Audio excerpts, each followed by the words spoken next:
Hello guys, welcome to my channel Subrata blog and বন্ধুরা welcome to my fresh new blog. বন্ধুরা আজ কিন্তু বন্ধুরা সকাল সকাল ঘুম থেকে উঠে গেছি ভোর 5টার সময়।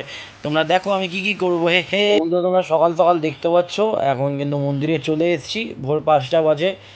গোপাল এখনও কিন্তু ঘুমিয়ে আছে। গোপালকে কিন্তু এখনও ঘুম দিয়ে তুলিনি। আজকে অক্ষয় তৃতীয়া, অনেক কাজ আছে বন্ধুরা। তার আগে মন্দিরে ঢুকে অনেকগুলো কাজ করে নিতে হবে, তাই কাজ করতেই ঢুকেছি বন্ধুরা।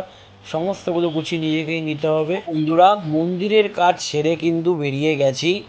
এখন বাজারের দিকে যাচ্ছি, একটু বিশেষ দরকার আছে। যাই হোক, তোমরা দেখো যাচ্ছি তোমাদের সঙ্গে। রাস্তায় কিন্তু খুব টকবক টকবক করে হাঁটছি বন্ধুরা। অনেক কিন্তু কাজ আছে। ভোরবেলা বাজারঘাট কিন্তু পুরোপুরি ফাঁকা। বাজারে ঢুকতে ঢুকতেই দেখছি রাস্তার বাজারের মধ্যে কেউ নেই। যাই হোক, আমি আমার মতন চলেছি বাজারের রাস্তার দিক দিয়ে। তোমরা বাজারের শুরুর রাস্তাটা ফাঁকা হলেও কিন্তু বাজারের রাধা গোবিন্দ মন্দিরটা এখন খুলে গেছে। তোমরা রাধা গোবিন্দ দর্শন করে প্রণাম করে নাও। সবার মঙ্গল করুক। দেখছি বাজারের কাজ মিটিয়ে চলে এসেছিলাম বাড়িতে। বাড়িতে এসে অনেক কাজ ছিল। যাই হোক, মন্দিরের ভেতরে কিন্তু ঢুকে গেছি। তোমরা দেখতে পাচ্ছ মাকে এই লাড্ডু প্যাকেটগুলো রেখেছি, পুজোর শেষে সব ভক্তদের মাঝে বিতরণ করা হবে। সকাল সকাল কিন্তু বৃষ্টিও চলে এসছে, এসেই ভোলেনাথের মাথায় জল ঢালতে শুরু করে দিয়েছে। যাই হোক, ভোলে বাবার বৃষ্টির খুব মঙ্গল করুক এবং ভোলে বাবা যারা দর্শন করছেন তাদের সবারই খুব মঙ্গল হোক। তোমরা কিন্তু কমেন্টে একটু লিখে দিও বৃষ্টিকে কেমন লাগে শাড়ি পরে। যাই হোক, তোমরা দেখতে পাচ্ছ নারায়ণ শিলাকে স্নান করি তার সিংহাসনে রেখে দিয়েছি। তাকে তার নির্দিষ্ট জায়গায় রেখে বন্ধুরা পুজো শুরু করব। এই যে বৃষ্টির আজকের লুক কেমন লাগে তোমরা কিন্তু কমেন্টে জানিও বন্ধুরা। কেমন লাগে? আমার তোকে ভীষণ খুব ভালো লাগছিল, একমাত্র বউ বলে কথা বন্ধুরা।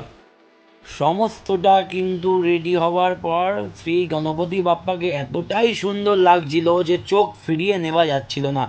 তোমরা দেখতে পাচ্ছ বৃষ্টি কিন্তু ফল বানানো শুরু করে দিয়েছে। ফল বানিয়ে গণপতি বাপ্পাকে অর্পণ করব, পুজো শুরু হবে। ভক্তরা কিন্তু মিষ্টান্ন দিয়েছে, বড় লাড্ডু কিন্তু বৃষ্টি নিজের হাতে বানিয়েছে। তোমাদেরকে অবশ্যই বন্ধুরা প্রসাদ নিজের হাতে পাঠাবো, ততক্ষণ তোমরা দেখতে থাকো। কিন্তু সারাক্ষণ উপোস থাকার পরে এখন পুষ্পাঞ্জলি দিতে বসেছে।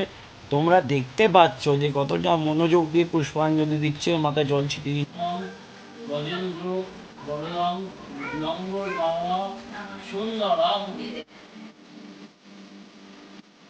বৃষ্টি কিন্তু সারাক্ষণ কাজ করেছে, কিছু না খেয়ে সারাক্ষণ ঠাকুরের কাজ করেছে। পুরোটা কাজ করে কিন্তু পুজোর শেষে পুষ্পাঞ্জলি সকল ভক্তমণ্ডলীর মধ্যে যে লাড্ডু বিতরণ করা হবে সেই লাড্ডু এখন আমরা সাজিয়ে নিচ্ছি। প্রসাদ নিয়ে যাব সকল ভক্তমণ্ডলীর কাছে। বৃষ্টি কিন্তু পুরো লাড্ডুগুলো একটি পুষ্পপত্রের মধ্যে নিয়ে নিচ্ছে।